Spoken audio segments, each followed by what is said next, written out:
About me, I'm 59 and I've been married for 40 years to John. We're both patients of Dr. Hannon at Farmley House, and we both have access to our medical records. Now it's up to us on whether we share the information with each other or whether we keep it private. It's entirely up to us. We personally, we share the records, and so we can print them off and we can read them through.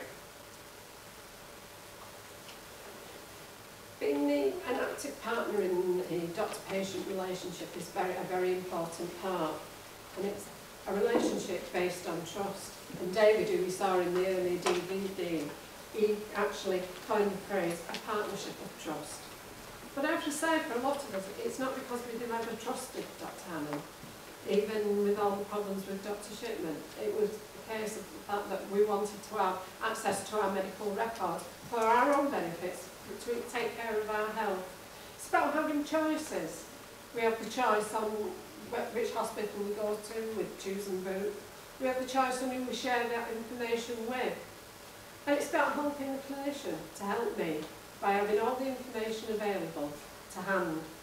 And all in all, that makes for being a happy patient. Changes to the system. The changes are happening within the NHS, many of you will know most of these, but they're becoming very patient focused. We've got choose and boot, which allows you to choose which hospitals you want to go to. Consultants are now sending copies of letters to us, and we've got the picture archiving communication systems where x-rays have been, we're getting the results for those much quicker. We've got lifestyle courses where a patient can either be referred by the practice or it's now been opened up so a patient can refer themselves. So all in all, it's patient involvement, and part of that process is the records access. Visiting the GP. A visit to the GP, it takes time, but it's not just time for the GP, it's time for the patient. If you've got a long way to travel, you might need 2 buses. If you live on the outskirts of Hyde, you need a bus into the centre and then a bus out to the centre. You've got to reverse that journey on the way home. There's the time you spend waiting in the surgery, and then if you need medication, the time spent at the chemist. But not all them visits are necessary. For instance, if it's a result that you want to find, you can go on screen and look at the result. If it's the letter, again, you can just go online and look at your letter, and you can see whether you actually need to see the doctor. And of course, we've got repeat prescriptions, we've got appointments. And access actually means that there are some appointments that are kept free, because if you don't need to see your GP to get those results, that patient is then left an appointment. This patient who actually really does need to see the GP can then take. So really it becomes very cost effective as well. What can we do with access? Well, we've got 2 columns, because a lot of surgeries have offered the first part anyway, where patients can order prescriptions online. We can check previous medications, make appointments. We can also cancel appointments, and we need 1 password for that. But where patients with access differ is we have another password, and on this, with that second password, we can actually access the medical records themselves. So we can check results, we can check x-ray reports, we can read letters, and we can print off anything that we think might be of use. It might be a letter you want to take when you go into the hospital, or it could be a list of the medications. It might be results you want to print off and take with you. And if you go into the hospital, you've just had your blood test done, if you've got the results there with you, it saves having to have that test repeated. Visiting the consultant. Now that can be daunting, because you've only got a very short time to see that consultant, and there are questions to be asked, there's questions to be answered, there's all the questions that you forgot to ask. But you see, you can print out the relevant information that you feel will be good. So you become an informed patient. And I've got to say, I've done this. I mean, I went to see Professor Bird in Leeds, and I took complete history. He thought it was Christmas and Easter all rolled into one, because he'd got all the information he needed. And that's gone on because there is later, when I go and see another consultant, because I've been seeing him for a genetic thing, it has a bearing on another doctors that I might say. And on the Friday, I actually did a telephone consultation with him. and I was explaining that I'd now seen a neurologist. And the first thing he said to me was, "Oh, you've got record access. Recopy the letter to me and send me the MRI scan results, and I'll put them in your file in Leeds. So that when we're treating you in Leeds, we know what's happening in Tameside." And that's very often the case with patients. They see one doctor at Tameside, they might see another one at Wythenshawe, they could see another one at Crumsall, and really no one knows what the other one's doing because each one's seeing his own little bit.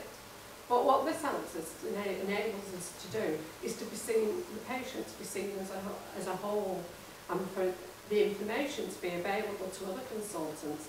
And when I saw this neurologist, I was showing him Professor Bird's lesson, which he found very interesting because the parts that were relevant to him, he made a note of.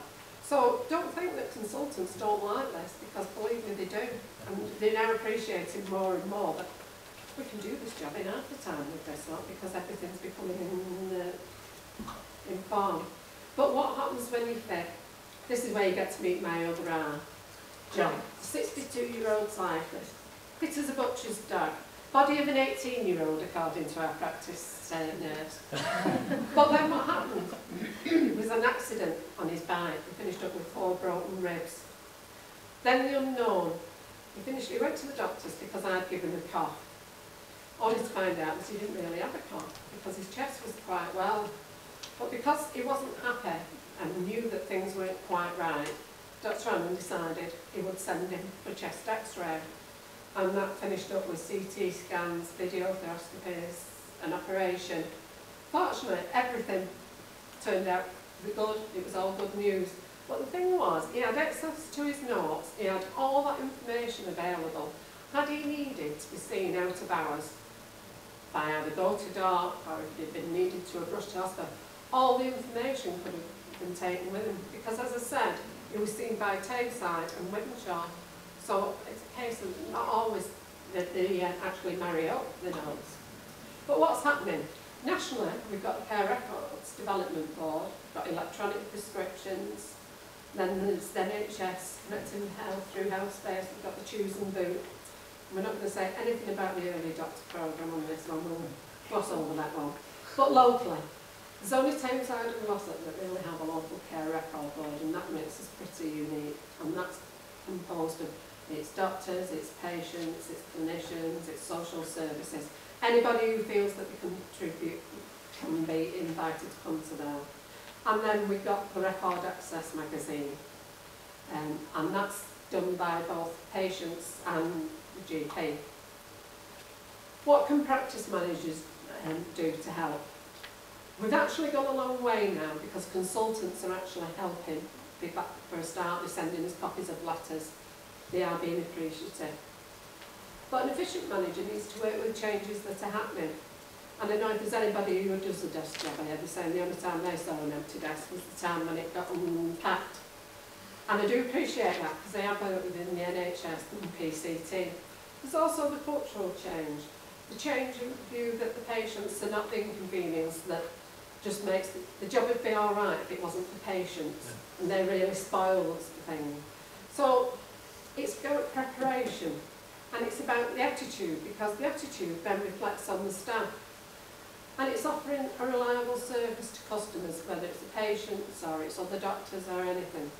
So it's a case of everything. I've got to say that the only negativity with the record access is from clinicians and other people and everybody else.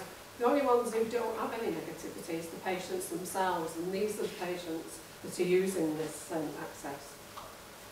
So there's a copy of the magazine. I'm sure there's some copies there for anybody who's not actually had one. Finally, record sharing has been happening for a while. There's maternity notes, there's home care records. You've got to remember that every one of you is a patient, so you've got to look at this and think to yourself, well, how could it benefit me and my family? Finally, the last word's got to go to Mark Twain, because Mark Twain said, denial ain't just a river in Africa. So that's something we've got to bear in mind. If there are any questions, I know you're going to ask questions at the back. I'm sorry, Richard, but I'm afraid your name's in there as well for anybody to email you. Perhaps that was a little part I forgot to tell you about. Sorry about that one, Richard.